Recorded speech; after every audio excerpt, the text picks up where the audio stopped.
अगर आप चाहें तो आप हमारे वास्तविक ज्ञान ग्रुप से जुड़ सकते हैं, जिसमें आपको ध्यान कराया जाएगा, लॉ ऑफ अट्रैक्शन सिखाया जाएगा, हिप्नोसिस सिखाया जाएगा। तो अगर आप इच्छुक हैं, आप डिस्क्रिप्शन को ज़रूर चेक करें, उसमें सारी जानकारी आपको दी जाएगी। जल्द ही हमसे संपर्क करें। गुरुजी, ये तो समझ में आ गया कि आत्मज्ञान क्या होता है। आपने बहुत अच्छे से समझाया, लेकिन आत्मज्ञान ध्यान से प्राप्त कैसे होता है, कृपया ये भी बताइए। ये विचार तुम्हारे मन में आना स्वाभाविक है।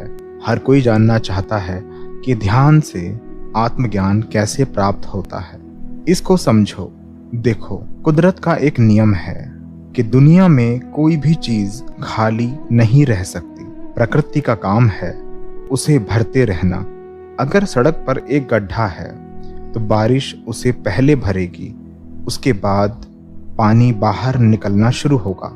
अगर हमारे शरीर में कोई घाव हो जाए तो हमारा शरीर हमारी सारी ऊर्जा उस घाव को भरने में लगा देता है।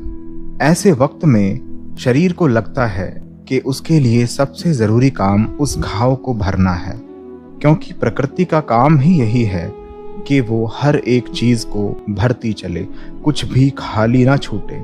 इसको थोड़ा और आसान कीजिए गुरुजी। सोचो, तुम्हारे हाथ में एक पानी की बोतल है जिसमें पानी है। अगर मैं कहूं कि इस बोतल को खाली कर दो, तो क्या तुम ऐसा कर पाओगे? इसमें क्या मुश्किल है गुरुजी? बोतल का पानी बाहर निकाल दूंगा, बोतल खाली हो जाएगी। मैंने बोतल का पानी निकालने को तुमसे नहीं कहा, मैंने तो बोतल को खाली करने के लिए बोला है। पानी निकालने पर ही तो बोतल खाली होगी गुरुजी। नहीं, ऐसा नहीं है। अगर तुम उस बोतल से पानी निकालते हो तो उसमें वायु है, प्रकृति उसमें वायु भर देती है।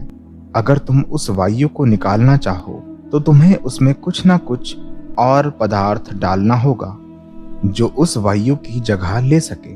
ऐसा कभी संभव नहीं है कि उस बोतल को खाली किया जा सके। प्रकृति के काम में कभी कोई चूक नहीं होती, उसको कभी धोखा नहीं दिया जा सकता, ये ध्यान रखना। लेकिन गुरुजी, हमारे आत्मज्ञान से इस उदाहरण का क्या संबंध है?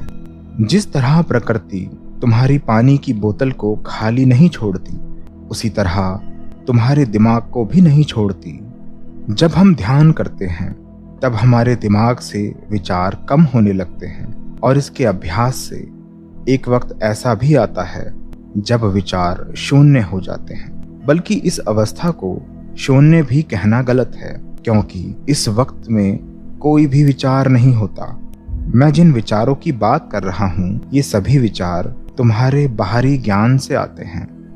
जो भी तुम देखते हो, जो भी तुम सुनते हो, जो भी तुम करते हो और बोलते हो, वही विचार के रूप में तुम्हारे दिमाग में चलते रहते हैं। ये सभी बाहरी ज्ञान के विचार जब थोड़ी देर के लिए तुम्हारे दिमाग को खाली छोड़ते हैं, तभी प्रकृति अपना काम करती है।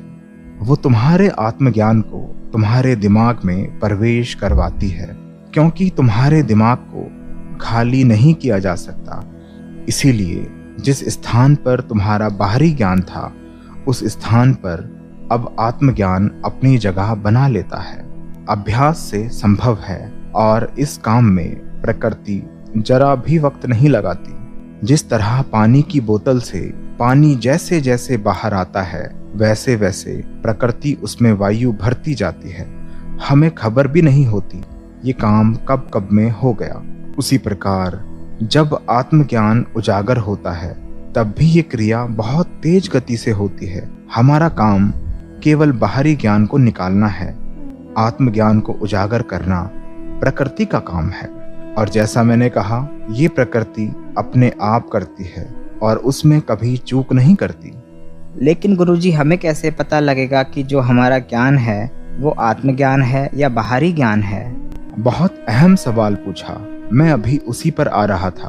अभी इसको जानते हैं। चलो ये बताओ कि 2 और 2 कितने होते हैं? 4 होते हैं गुरुजी। बहुत आसान था। अब ये सोचो, ये जवाब तुम्हें कहाँ से मिला? शायद किताबों से या अपने अध्यापकों से जो तुमने पढ़ाई की है, वहीं से तुम्हें ये उत्तर मिला है। इसका मतलब ये है कि ये बाहरी ज्ञान है, तुम्हारा आत्मज्ञान नहीं है। यही सबसे सरल मार्ग है जिससे तुम ये जान सकते हो कि कौन सा विचार आत्मज्ञान है और कौन सा विचार तुम्हारा बाहरी ज्ञान है। जब भी कोई विचार आए तो देखो उस विचार का स्रोत क्या है, बाहर या भीतर। अगर स्रोत किताबें हैं, कोई इंसान है, टीवी है या इंटरनेट है तो ये बाहरी ज्ञान है।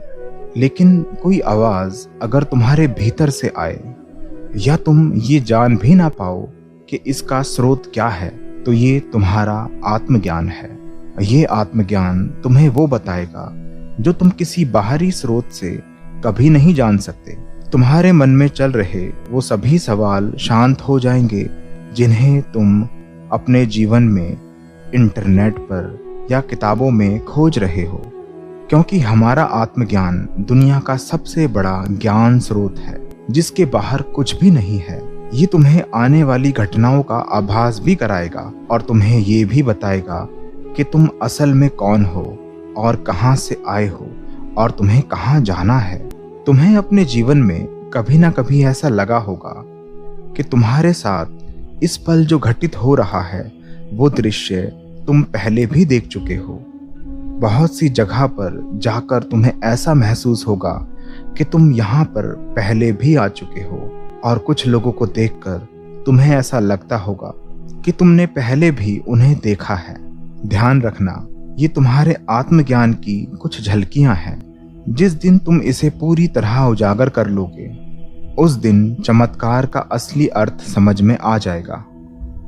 मैं चाहता हूं तुम्हें इसके बारे में बताने से अच्छा है कि तुम्हें ये चखा दूं, जिसके लिए हमें ध्यान का प्रयोग और अभ्यास शुरू करना पड़ेगा। गुरुजी, जो मैं लॉ ऑफ अट्रैक्शन इस्तेमाल कर रहा हूँ उसका क्या होगा? तुम लॉ ऑफ अट्रैक्शन को ध्यान से अलग मत समझो। लॉ ऑफ अट्रैक्शन भी ध्यान का एक छोटा सा हिस्सा है। ध्यान के सफर में तुम्हें ऐसे बहुत से ब्रह्मांड के रहस्य बताऊंगा जिनकी तुम्हारे दिमाग ने कल्पना भी नहीं की होगी। ध्यान से तुम्हें वो रहस्यमयी ताकतें मिलेंगी जो तुम्हारे जीवन को पूरी तरह बदल देंगी और हर एक परिस्थिति के लिए तुम्हें तैयार करेंगी, जिसके बाद तुम्हें बाहरी ज्ञान की कोई आवश्यकता नहीं होगी। और ये मेरा वादा है कि ध्यान की इस यात्रा में तुम्हें बहुत आनंद भी आने वाला है। लेकिन ध्यान रखना, हम इसे शुरुआत से करेंगे और जो भी मैं करने के लिए बोलूं वो करते जाना, क्योंकि कुछ बातें शायद तुम्हें किसी काम की ना दिखाई दें, लेकिन उनके पीछे मेरा कोई ना कोई उद्देश्य होता है। अगर तुम तैयार हो तो बताओ। जी गुरुजी, मैं बिल्कुल तैयार हूँ। और कमेंट में बताएं। आपके रिस्पॉन्स के आधार पर ही आगे की सीरीज बढ़ाई जाएगी। तो हर एक एपिसोड को लाइक, शेयर, सब्सक्राइब ज़रूर करें ताकि हमें मालूम हो कि आगे भी आप इस तरह की चीज़ें चाहते हैं।